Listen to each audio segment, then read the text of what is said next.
లక్ష్మీప్రదమైన మాసం శ్రావణ మాసం. శ్రీ మహావిష్ణువుకి లక్ష్మీదేవికి అత్యంత ప్రీతికరమైనది ఈ మాసం. చాంద్రమానం ప్రకారం తెలుగు మాసాల్లో 5వది శ్రావణ మాసం. పూర్ణిమ నాడు చంద్రుడు శ్రవణ నక్షత్రంలో ఉంటాడు గనక దీనికి శ్రావణ మాసం అని పేరు. శ్రీ మహావిష్ణు జన్మ నక్షత్రమే ఈ శ్రవణ నక్షత్రం. ఈ శ్రావణ మాసానికి శాస్త్రీయపరమైన విశిష్టత కూడా ఉంది. ఆయుర్వేదం ప్రకారం శ్రావణ మాసంలో మన రోగ నిరోధక శక్తి తక్కువ స్థాయికి చేరుకుంటుంది.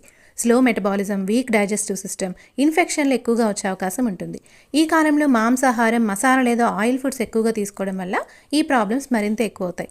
అందుకే ఈ మాసంలో మాంసాహారాన్ని నిషేధించారు. అంతేకాదు ఇందులో ఇతర ప్రాణుల శ్రేయస్సు కూడా ఉంది. శ్రావణ మాసం అనేది జల మరియు భూ సంబంధమైన వివిధ జంతువులకు సంతానోత్పత్తి కాలంగా పరిగణించబడుతుంది. అందుకే ఆ ప్రాణుల హితాన్ని గురించి కూడా ఆలోచించి మాంసాహారాన్ని నిషేధించారు.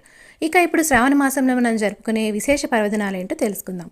మంగళగౌరి వ్రతం, వరలక్ష్మి వ్రతం, నాగ చతుర్థి, పుత్రదా ఏకాదశి, రాఖీ పూర్ణిమ, హయగ్రీవ జయంతి, రాఘవేంద్ర జయంతి, శ్రీకృష్ణాష్టమి,